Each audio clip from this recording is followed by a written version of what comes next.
আসলেই প্রকৃতি চাইলে কি না হয়, কি সুন্দরভাবে প্রকৃতি তার রেলিংও করেছে।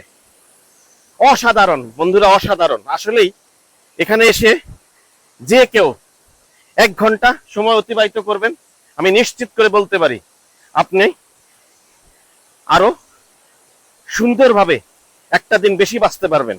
কারণ এত চমৎকার একটি স্থান। দেখেন শিকড়গুলো, পানি, আমি আপনাদের শিকড়গুলো দেখাবো কিভাবে নিচ থেকে শিকড়গুলো চলে এসেছে। অসাধারণ, আমি অভিভূত।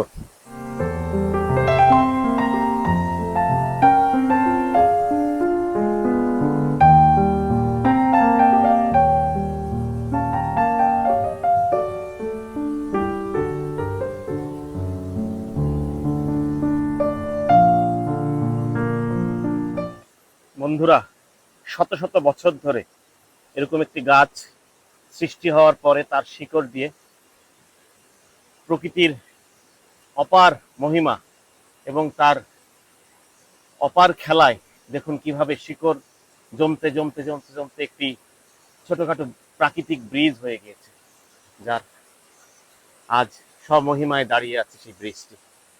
বন্ধুরা, অসাধারণ না?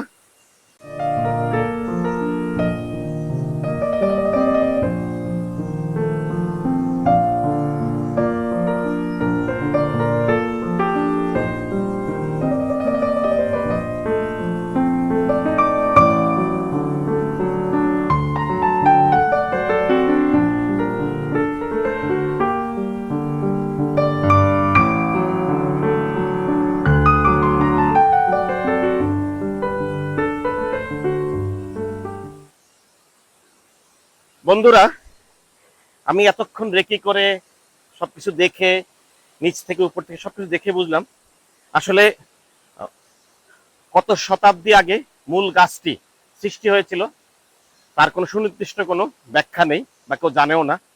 তবে মূল গাছটি এখান থেকে শুরু, এই একটা মূল গাছ, এই একটা মূল গাছ, বা এইটা মূল গাছ বা ওইটা মূল গাছ, বা মূল গাছ মরেও গিয়েছে হয়তো। এই দুইটা গাছ থেকে আসলে ধীরে ধীরে শিকড় গিয়ে, ঢাল থেকে শিকড় পড়ে আসলে গিয়ে আস্তে আস্তে এই ব্রিজের সৃষ্টি হয়েছে। আসলে মূল গাছ দুটি এই পাশে, ওই পাশে কোনো গাছ নেই, মূল গাছ দুটি এই পাশে। এবং জায়গাটি অসাধারণ। বন্ধুদের আপনারা বলবো, আপনারা যারা আছেন তারা যেটা করবেন, এখানে আসবেন, প্রকৃতির কাছে আসবেন। প্রকৃতি আপনাকে যেইটা দেবে, শান্তি দিবে, যে শান্তি আপনি কোথাও পাবেন না। এবং এই অঞ্চলের যারা ট্রাইবাল আছে তারা যেটা করেছে, প্রাকৃতিক পরিবেশ ব্যবস্থা, প্রাকৃতিক সবকিছু অক্ষুণ্ণ রেখে তারা ট্যুরিজম করছে। এটা শিক্ষণীয়, খুবই শিক্ষণীয়। এরকম ট্যুরিজম আসলেই প্রকৃতিকে নষ্ট না করে এরকম ট্যুরিজম হওয়া উচিত সারা পৃথিবী জুড়ে। বন্ধুরা, আজকের এই এপিসোডে আমরা আপনাদের বেশ চমৎকার একটি স্থান উপস্থাপন করলাম, এবং যেটি জীবন্ত ব্রিজ। আপনাদের ভালো লাগবে, আপনারা ভালো থাকবেন, সুস্থ থাকবেন। নতুন কোনো বিষয় নিয়ে আপনাদের সামনে হাজির হব। আল্লাহ হাফেজ।